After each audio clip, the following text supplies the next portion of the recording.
இனிமே கண்ணை மூடிட்டு கடலை எண்ணெய் வாங்கலாம். ஏன்னா மந்த்ரா கடலை எண்ணெய் இதயத்தின் தயாரிப்பு. வறுக்க பொரிக்க ஏன் எல்லா சமையலுக்கும் மந்த்ரா தான். மந்த்ரா கடலை எண்ணெய், அபார ருசி, ஆரோக்கியமான உடல் நலம். லோக்சபாவில் காங்கிரஸ் துணைத் தலைவராக இருப்பவர் கௌரவ் கோகோய். அசாம் காங்கிரஸ் தலைவராகவும் இவர் உள்ளார்.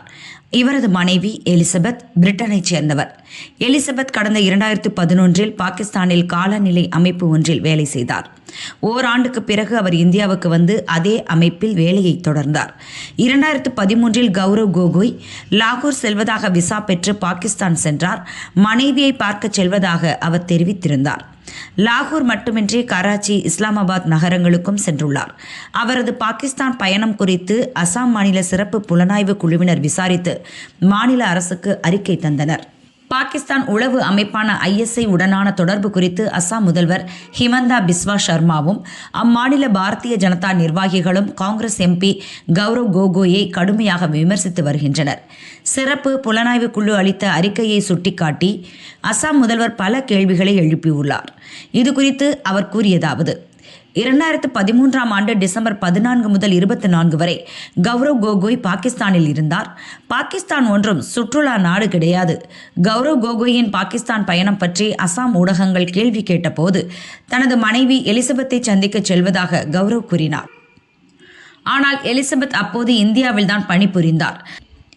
கௌரவ் அட்டாரி எல்லை வழியாக லாகூர் சென்றார்.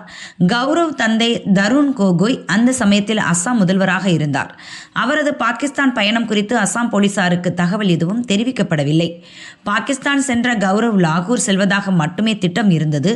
அதற்காகவே அவர் விசா பெற்றார். ஆனால் பாகிஸ்தான் சென்றதும் அவர் இஸ்லாமாபாத் மற்றும் கராச்சிக்கும் செல்ல அந்நாட்டு உள்துறை அமைச்சகம் அனுமதி கடிதம் வழங்கியது. அசாம் சிறப்பு புலனாய்வு குழுவினர் கௌரவின் பாஸ்போர்ட்டை பறிமுதல் செய்து அதிலிருந்து இதுகுறித்த விவரங்களை பெற்றனர். கௌரவ் கோகோய் பாகிஸ்தான் உள்துறை அமைச்சகம் அளித்த கடிதத்தை வெளியிட வேண்டும். அதன் உள்ளடக்கத்தை அறிய நாங்கள் விரும்புகிறோம். லாகூரில் அவர் யாரை சந்தித்தார், பாகிஸ்தான் ஏன் அவருக்கு சிகப்பு கம்பள வரவேற்பு கொடுத்தது என்பதை தெரிந்து கொள்ள விரும்புகிறோம். பாகிஸ்தான் பயணத்தை முடித்துக்கொண்டு இந்தியா வந்த பிறகு அவர் முற்றிலும் மாறியிருந்தார்.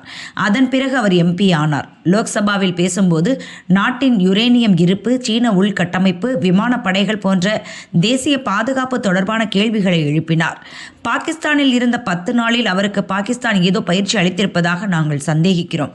கௌரவ் அவரது மனைவியை பார்க்க பாகிஸ்தான் சென்றதாக பொய் சொல்கிறார். அந்த சமயத்தில் அவர் இந்தியாவில் தான் இருந்தார்.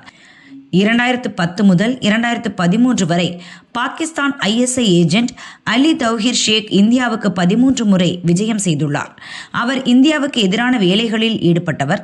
அவருடன் கௌரவ் மற்றும் அவர் மனைவி எலிசபெத் நெருங்கிய தொடர்பில் இருந்துள்ளனர். பாகிஸ்தான் நிறுவனம்தான் எலிசபெத்துக்கு வேலை கொடுத்தது. பின்னர் அங்கிருந்து அவரை இந்தியாவுக்கு மாற்றியது.